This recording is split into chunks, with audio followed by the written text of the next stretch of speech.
How to show up with confidence. Most people believe that confidence is either something you have or something that you don't. Some people are naturally confident, outgoing, comfortable speaking about what they do, and others aren't. If you're starting a business, especially one where you're the face of it, that belief can feel quite limiting. Starting a business often means being visible, talking about what you do, explaining your ideas, sharing your work with people who may not know you yet. And that can feel really exposing. Confidence in business isn't really about personality. It's just about showing up authentically as who you are and what you offer. Confidence tends to grow when three things begin to line up. Firstly, you believe in what you do. Secondly, you understand the value of what you offer. And third, most important, you allow yourself to be seen doing it. And when those three things come together, confidence becomes much more natural. It stops being about performing or pretending to be somebody else. It's about consistency between what you believe, what you offer, and how you show up. And what often gets in the way of that isn't ability, it's belief. Many early stage founders carry kind of quiet internal stories about themselves. Thoughts like, I'm not experienced enough. I don't want to seem pushy. Who am I to be doing this?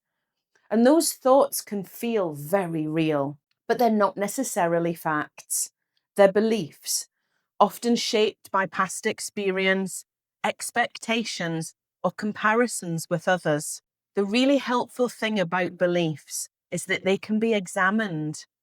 When you stop and ask yourself questions like, is this actually true?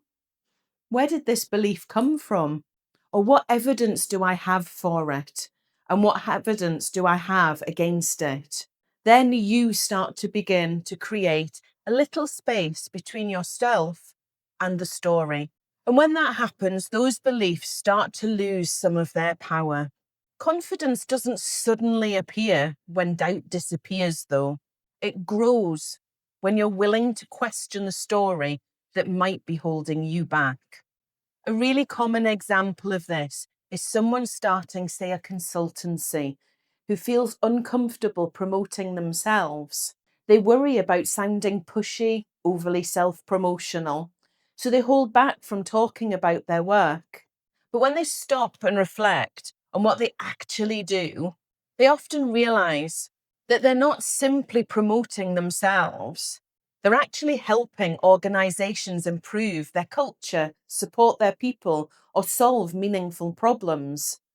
It's something that they genuinely care about and believe in. And when they start to move their thinking from I'm selling myself to I'm sharing something really valuable, that's when confidence starts to change. Same person, same experience, same service, just a totally different reframe. A really helpful question to ask yourself when confidence is feeling really uncertain is, instead of asking, am I confident enough?